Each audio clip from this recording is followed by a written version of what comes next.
Hello and welcome into the Hawkeye Headquarters Weekly Podcast. Evan alongside Joel Kellar. Joel, we talk about Iowa all the time, but let's start with a non-Iowa team.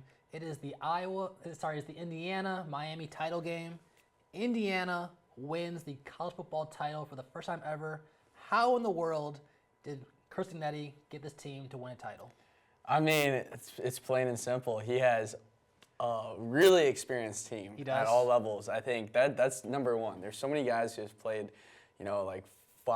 started for 4 or 5 years and are in their 6th season on that team, which is, I think, a really big part of why they physically dominated that entire game. And that is why I thought they were going to win by way more at halftime. I thought at halftime this game was over. Props to Miami for battling in there because it looked like Indiana could do whatever they wanted, rushing the ball, passing the ball to they've never been like a pass dominant team, but running those RPOs, they seemed basically unstoppable once they started hitting their stride.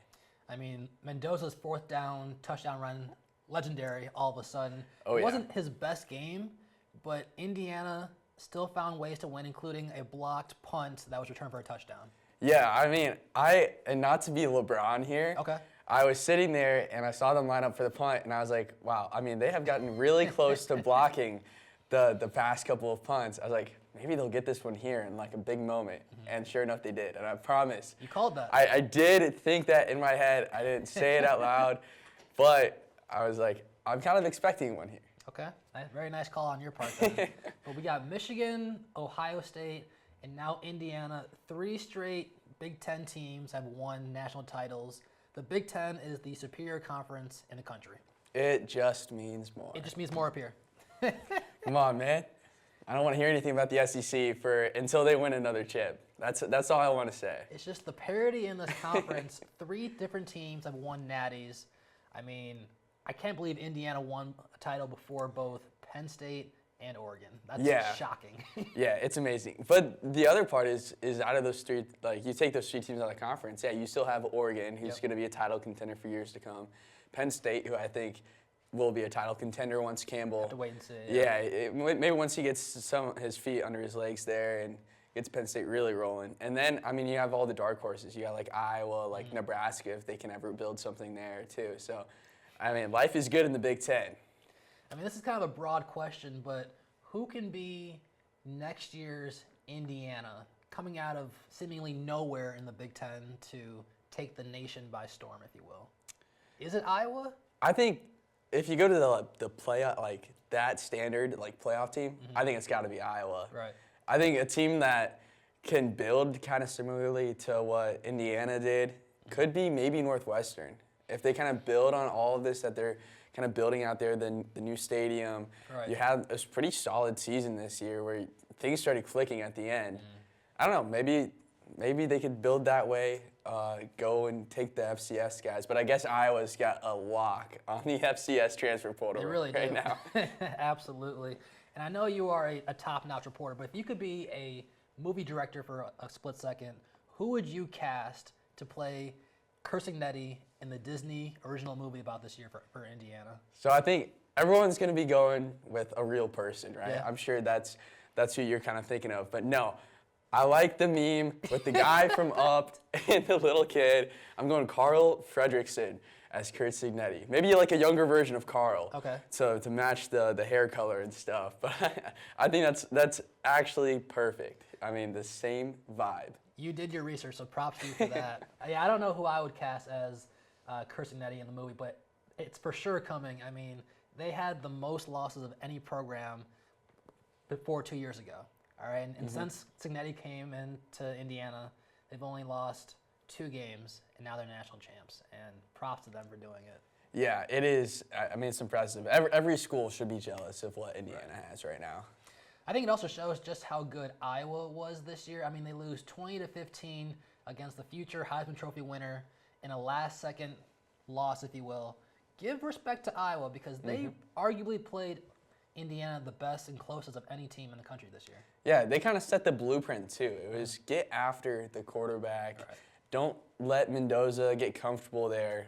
Force him into those quick RPO decisions, which that's how he ended up beating Iowa on that final play. But, I mean, they set the blueprint to keep it close. No one could beat them, though. Yeah. And sources say that on this desk, one of us has predicted Iowa to go to the playoff next year. So we'll have to wait and see if Iowa can make Joel's prediction come true. Let's go over to women's basketball now. Iowa is currently 7-0, atop of the Big Ten alongside UCLA. Just knocked off top 15 Michigan State, and they are back in the top 10 for the first time since someone named Caitlin Clark played inside Carver Hawkeye Arena. Joel, how is this young team doing it? I mean, they are scrappy. They are. They just grit through every game, and it rarely looks great at halftime. Right. Rarely am I like, okay, like they put them away, like they just got to go out there and play the next 20 minutes. But they somehow find a way. And, I mean, to get that win against Michigan State, you kind of put all the doubt behind them where people maybe were like, okay, yeah, they're undefeated in the Big Ten. They haven't played any of the top dogs yet. Well, here you go. They got one of the top dogs on their home court and beat them by 7 points. You know, it's close, but it's a couple possessions right there. Yeah. That's a couple possession win. And shout out Chit Chat Right for making a half-court shot at the end of the first quarter. You can see it on the Hawkeye headquarters Facebook page. But Hannah Stuelke, all right, senior leader, just named the AP National Player of the Week, averaged 20 points over the last 2 games. I think we finally are getting to the point of the year where we're seeing the Hannah Stuelke that we expected to see from day one. Yeah, and it's kind of funny because last week we were just kind of talking like, okay, Ava Heiden's the clear number 1. It's up to Hannah to kind of push the team over the edge. And here she is. I mean, when she goes off like she did, like 22 points against Michigan State, yeah, the Hawks are going to win any game where she puts up 22, it seems like, because of that support cast now where Hayden can score almost at will, and then Chit Chat's finding her shot. All that's left is McCabe. If she can get that three-pointer down, this Iowa offense is, I mean, they could compete in the Big Ten for the championship. You know, I don't know if they're quite the UConn yet. Right. No. But maybe a Final Four, sneak in there. Okay. I mean, Iowa is balanced on offense. You got Hannah Stuelke, Ava Hayden, and Chit Chat Wright all averaging double digits. I think that between the 4 and 5, the Ava and Hannah duo might be the best low-post duo in the Big Ten, if not the country. Yeah, I mean, it's got to be up there. I mean, how often do you have 2 post players that can score at will, and they have, both of them have such a deep bag. They're both very athletic. It's rare to have a combo like that. Absolutely. And let's go back to Media Day for a second. I mean, you were there with me. We were talking to a freshman by the name of Addie Deal, all right? And we could tell from day one just how confident she was in her abilities. Kind of started off the year a little slowly, but man, has she found her groove, the Big Ten Freshman of the Week. If McCabe continues to struggle, I think that's going to lead to more minutes for Addie Deal to play alongside Chit Chat Wright. I would agree. I mean, I'd love to see her out there more. And, you know, I think back to, I think one of our first episodes after the season started when I think maybe you asked, is Addie Deal, is there any worry that she's going to be a role player still this year, or is she going to have to ride the bench? And I was like, no, just give her time. And, I mean, she came out and, you know, she's had those flashes this year, but she really didn't put together a solid week worth of games. And here she is. She finally did that. And it does kind of seem like, all right, you're breaking down the dam now, and the floodgates are open. Addie Deal is ready to explode. I mean, you see her bringing the ball down in transition. No one stops her, just throws up a deep 3 from Caitlin Clark range, nothing but net. Carver's going crazy. The bench loved it. And you can just see how much fun she's playing with right now.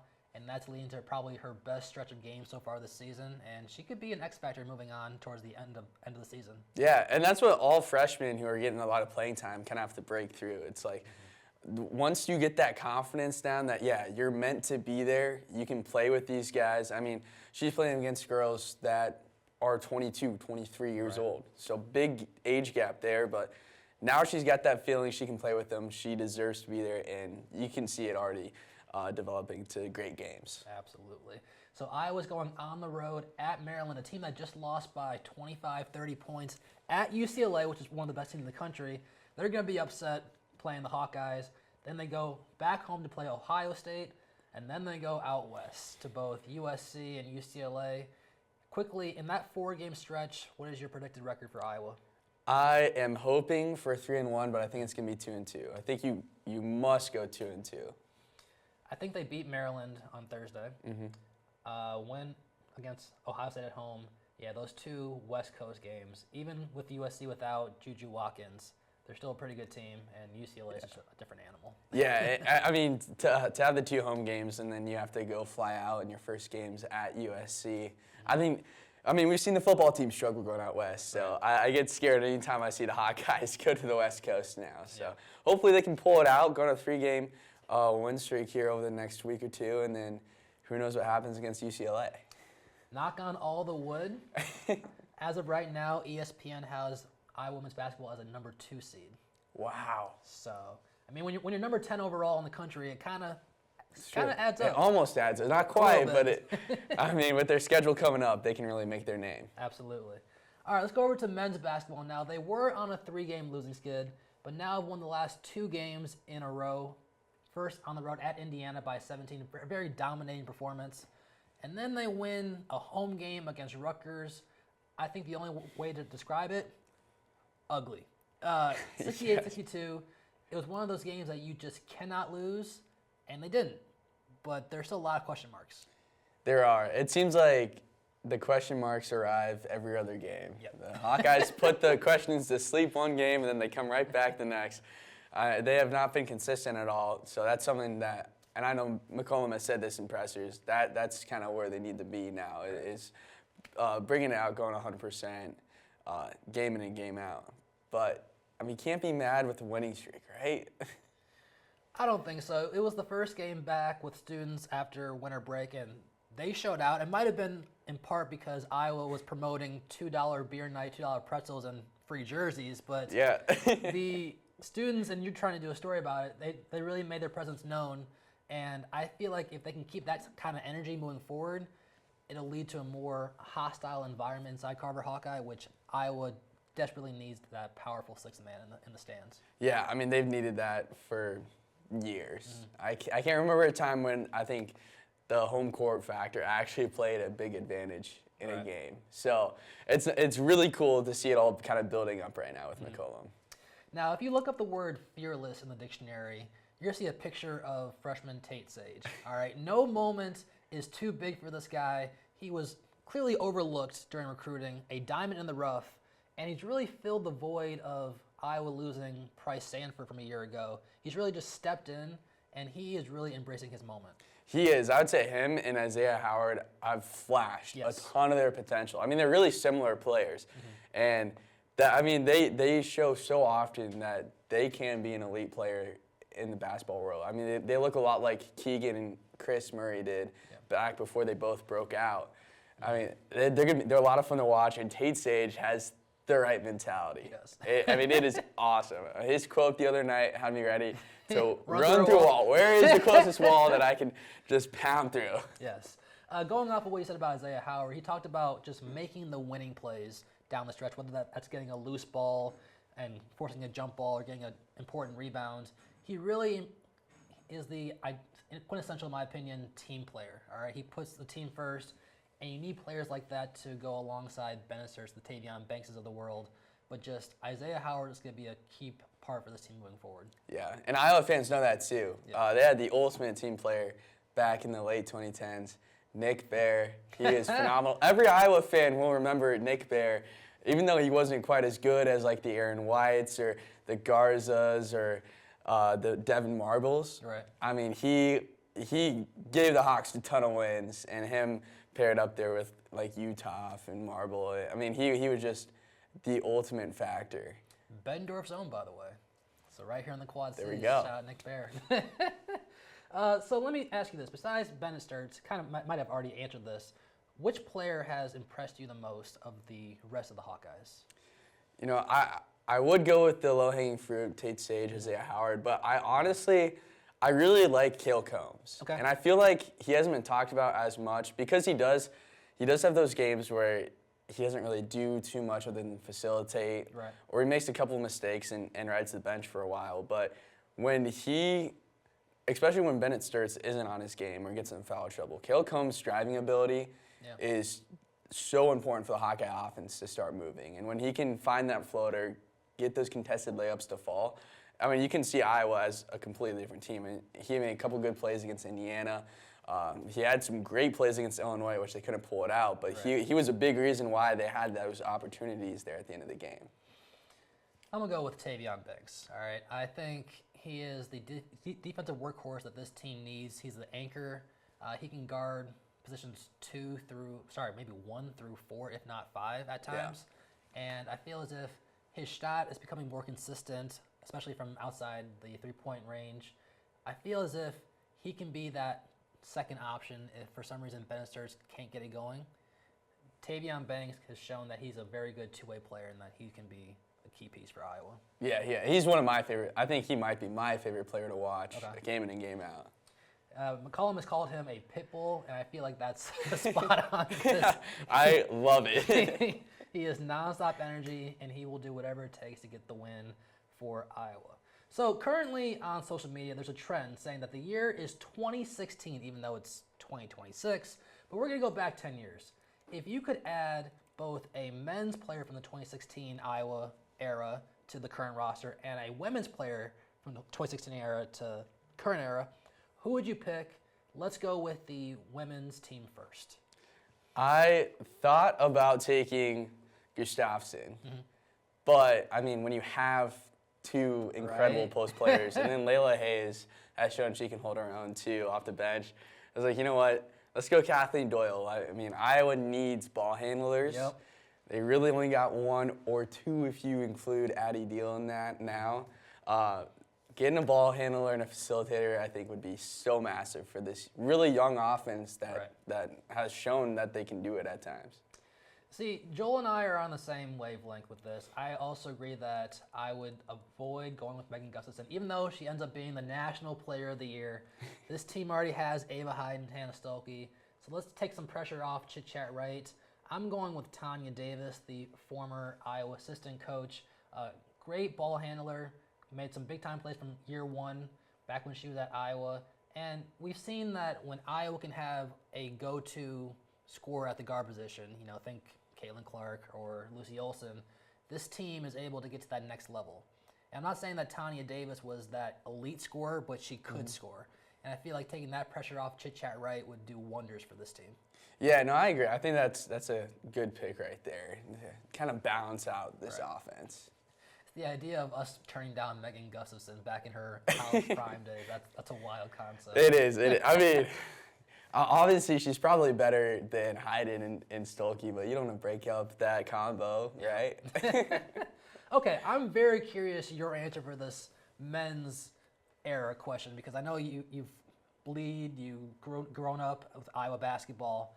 If you can pick one person to add to this current team, who are you picking? So I was looking through the list, and it's like you got Tyler Cook. Well, he'd be phenomenal. He was just a freshman that year, though. He didn't quite break out yet. I mean, and you could say the same with Jordan Bohannon, too. So I think I got to go Peter Jock here. Peter Jock, he was hyped up coming into Iowa in what he delivered. And if there would be a safety net for Bennett Sturts to fall on, it would be Peter Jock. He'd be perfect. So my question for you about that, because I almost nearly said Peter Jock. Okay. Do you think that Bennett and Peter could coexist in the same offense? I think they could. I think they definitely could. You don't think Peter Jock was too ball dominant for that to work?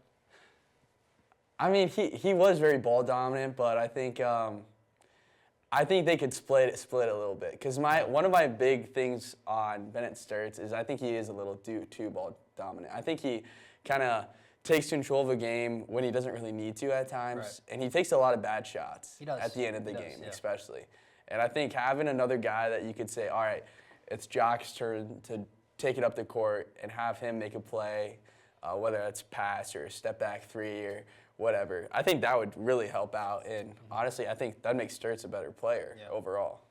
So because I personally don't think that Peter and Bennett could coexist, I went away from Peter Jock, even though I know he was a phenomenal scorer and did a lot for the Iowa basketball team.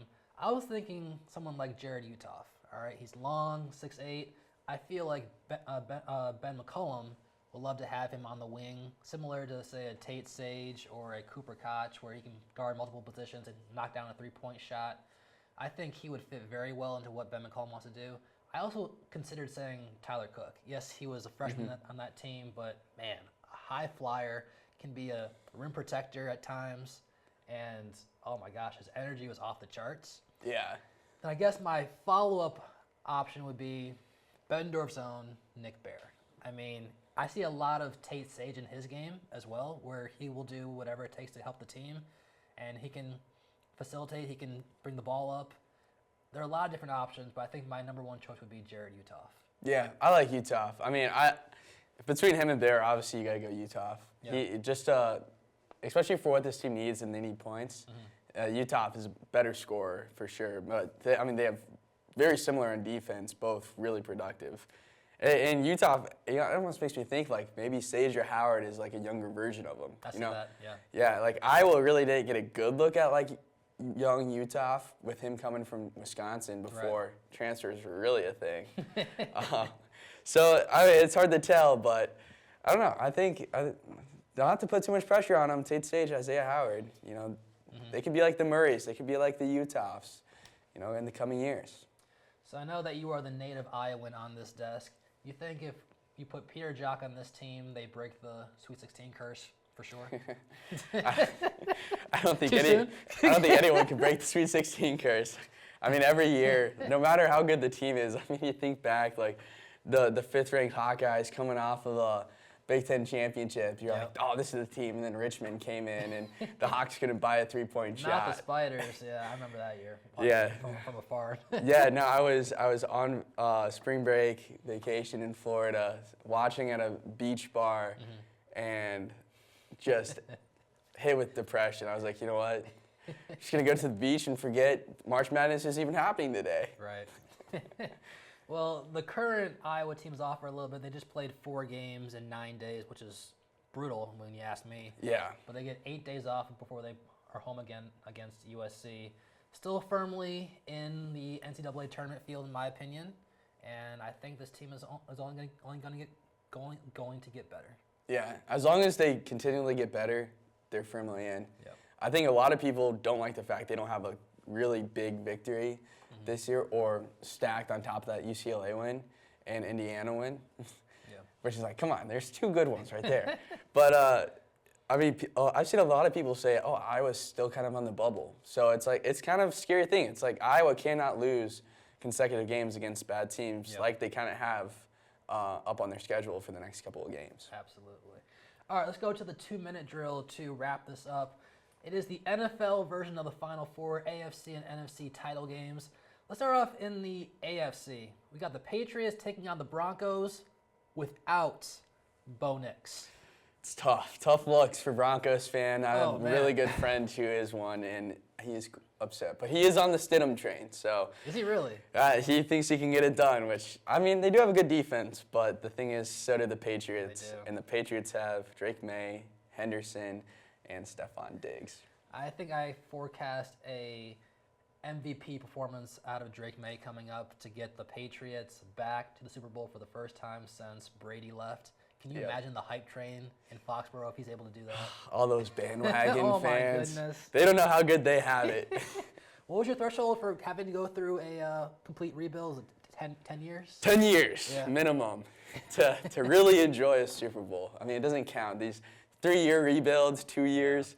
No, go through the pain and horrors of being a Giants fan for the last decade.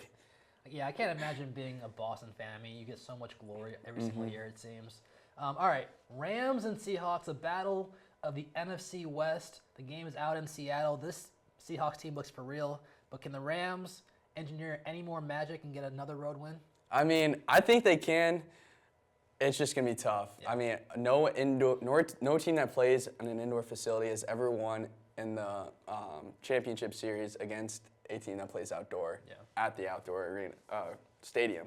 So I don't think they get it done, but I think they keep it closer than most people think. A lot of people, I think the Seahawks are gonna blow them out just like they did the Niners, but I think it's kept a little closer. I mean, we watched the Seahawks-Niners game, and that game just got away from the Niners so quickly. I mean, from the opening kickoff, literally. Yeah, Seahawks ran it was back. never a game. I don't think Seattle will be that dominant, but I have a very big friend who's a really big Seahawks fan, and he's just, this has to be our year. I mean, Sam Darnold is playing really well right now. I have Seattle winning on their home field and going back to the Super Bowl. Man, Sam Darnold could be a Super Bowl champion. That's crazy. Yeah, that's a crazy statement to make, but no, we're on the verge of that. It's going to be good. What is your prediction for that? I got Seahawks taking on the Patriots. Rematch of a phenomenal Super Bowl. It was. Well, a lot of great stuff going on both in Iowa and even in non-Iowa sports. We're going to have a lot more coming up next week, but for now, for Hawkeye Headquarters Weekly Podcast, Evan Denton alongside Joel Kellar. Have a great rest of your night.